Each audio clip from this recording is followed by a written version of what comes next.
First of all, before I say what the topic is, I would like to apologise for the yellowness of this vlog. For some reason, the lighting in my room that I film in, it makes the videos yellow in colour. So I'm not filming through any bizarre kind of filter or anything, it's just how it goes. I'm not going to speak for very long. I'm not going to go into any personal stories because I don't know how long the battery on this camera will last again before I have to charge it. But the topic of conversation is or was going to be around adoption and your experiences of either having been adopted or having had a child adopted. I do have personal experience with this, which, as I've said, I'm not going to go into. It wasn't myself that was adopted, and I know that there will be a lot of hate comments possibly from people saying that I or other people deserve what happened to them in regards to having been adopted or having had a child adopted, or even just taken away from them and not adopted and put with another family, as in being fostered. I don't think it's right at all for people who may not have had the experience to be coming on criticising, saying that a mum or a dad must have been a bad mum or a dad when that might not have been the case. There are a lot of people that may have been bad mums or bad dads, but that doesn't mean to say that everybody who's had the children removed from them had them removed because they were bad in any way. The ability to be able to adopt is actually a fantastic thing for those people that may not have been able to have children of their own. Not that it makes it any less traumatic for the birth families of these children who have had their children taken away from them and put up for adoption, because it doesn't. But I do believe it's a positive thing to be able to give a family that might not have been able to have their own children the chance to have a child, no matter how traumatic it might have been for the family that the child originally belonged to by blood.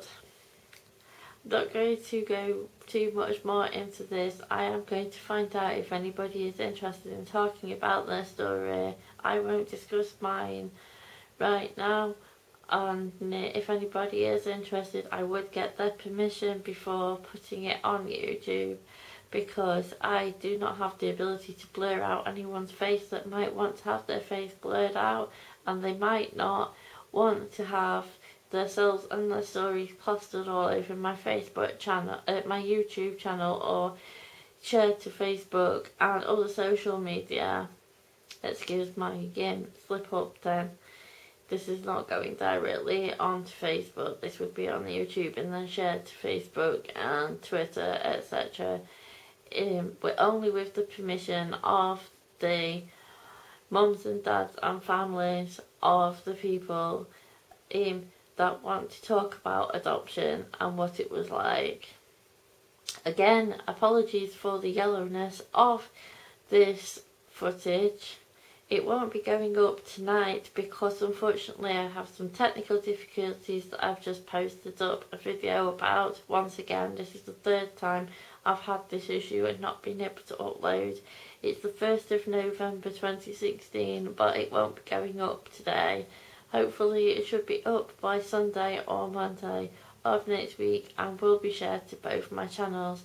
Thank you very much to the 25 people so far that I'm aware of having subscribed, and if you like my videos on either of my channels, please give it a thumbs up, and I will see you either on my Ezzies Raw Edge channel or on my main channel, which is Buzzin Vlogs, soon. Thank you, bye bye. So, back in 2000, I had a son. His name is Michael. He's 16 years old at the moment and he'll be 17 next September. Between the years 2001 to 2004, I lived in Leicestershire in a place called Market Harbour. When a relationship that I was in ended, I returned back to Doncaster.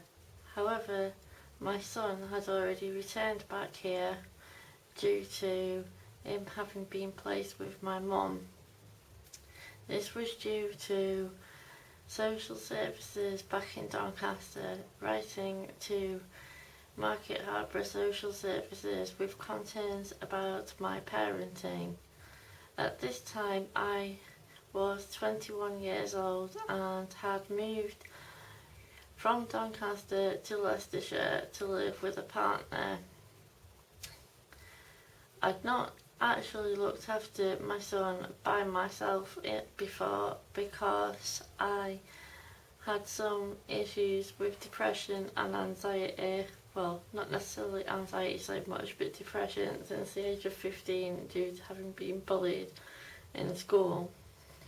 So, to keep the story as short as possible, my son, after lengthy meetings and such like with Leicestershire, well, Market Harbour Social Services and NIM, whatnot, he was placed with my mum under my agreement, and he lived with her until, like, I'm not quite sure what year it was, possibly in 2007, 2008, maybe earlier than that. At some point between 2004 and 2006, he wasn't living with my mum anymore. In 2006, having recovered from how I was feeling at the time about my relationship having ended and the reasons why and everything, I was in a relationship and I ended up pregnant with my second son, Leo. Leo has been adopted. This is due to concerns that I assume that social services in Doncaster already had about me, and concerns that they had about Leo and his feeding. Leo wasn't meeting his centiles in his red book and wasn't having his milk, and regardless of everything that I tried, it was considered that I wasn't going to be good enough at caring for him. Partially, I think, due to my depression and anxiety and things that I had to deal with. I'm not a bad mother. I've never been a bad mother, despite what even I might think. There wasn't any reason, in my opinion, why I should have had my children taken away from me and why my youngest son should have been adopted. He's going to be 11 on the 2nd of August next year, and he was adopted before his second birthday, so between the ages of 2 and now he's had new parents. His father blames me for him having been adopted, and a lot of people have a lot of opinions about me and my parenting skills.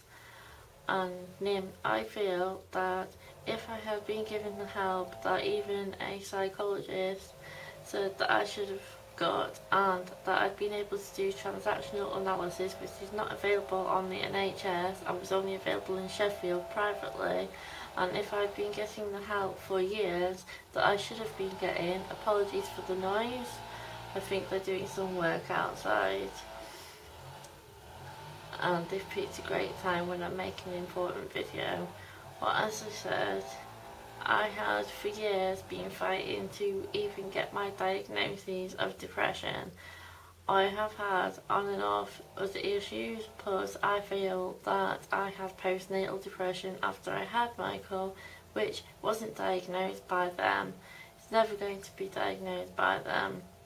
This is the short version of the story. There's a lot more that I could go into about it, and I will go into it at some point in the future when I have a camera with a better battery in it than this one. Unfortunately, the battery on this camera doesn't last long enough for me to film a really long video about my son being adopted and my other son being in foster care and all the whys and wherefores of all of that and the things that I disagree with. I thought it was important to include this in a video about adoption and about children being removed from their families, because, as I said, I have the experience with my youngest son having been adopted for reasons that I disagree with.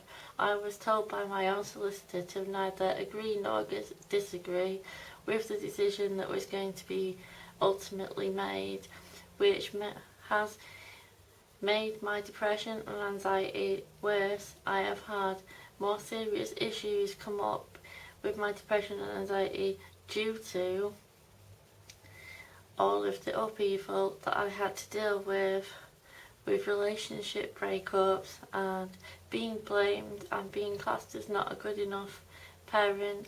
One of my parents has actually disowned me due to certain things to do with my sexuality and things that I said when I returned from Leicestershire, which obviously changed between 2004 and 2006 when I became pregnant with another child. And the whole thing is just I know they say that they support you. They sent me to a mum and baby unit. Initially I was only going to be there about 6 weeks. They were only willing to pay for about 6 weeks. In the end I was there from the 10th of August until the it was sometime in December. I got my flat, having been in a bed and breakfast from early December until February of the following year, which was 2007. So we spent all that time there. I didn't do well there at all, because I was surrounded by people from various backgrounds, some of them very unpleasant, and having just had my child at the time put with foster carers, and for the plan ultimately to end up being him being adopted, obviously that had an effect on my mental health too, which is why I've been on and off antidepressants for a number of years. I know that I haven't stuck to the topic of adoption, which is what this video was about, but as I said, this is the short version of a very long story that I will go into in the future. I'm not going to be answering any questions about it or replying to any insults that anybody makes in the comments or on social media. I am not a bad parent. I did not abuse my children in any way. I did not harm them in any way, like I have been accused of doing at certain points. I did not have my children removed because I physically, emotionally or otherwise abused or neglected them. I was not given the help that I should have been given growing up, and still do not get the help now that I should actually be getting, because the counselling that I get doesn't work, which is why I keep stopping going to it, and the antidepressants that I keep being given, different ones, don't work, or they make me worse with the side effects that they have had. I have ended up having hallucinations and hearing a voice in my head telling me to harm myself and other people and stuff in the past, partially due to one of the antidepressants that I was taking. It was some pre-existing thing that obviously was inside me that I wasn't fully aware of, that was heightened by the side effects caused by the antidepressants. So, if my children are not already being removed from me, they would have been removed from me when that was revealed. And that is not actually providing me with any help. If they did that, they could have actually put help in place when I came out of the mum baby unit and got the flat to actually support me with looking after my youngest and seeing whether or not my eldest could have come and live with me. I now live in a different flat, a 1-bedroom flat, on my own, which is not what I wanted for myself or my children. My eldest son does not talk to me because of accusations that have been flung around, not just from social services but also from him. I understand why he did it, because his brother was going to be adopted, and he also, is like his brother's father, blames me wholly for that. So he said some horrible things which he still sticks to, but I stick to my story because it's the truth. I don't lie about things like this. What I said happened is actually what happened, and what he said isn't the truth. Like I said, he's just angry because of what happened, because they took his brother away that he was looking forward to growing up with, and he's taken that out on me and won't speak to me. So that is the short version of everything. Once again, I apologise that they've decided to do work outside when I'm making this video.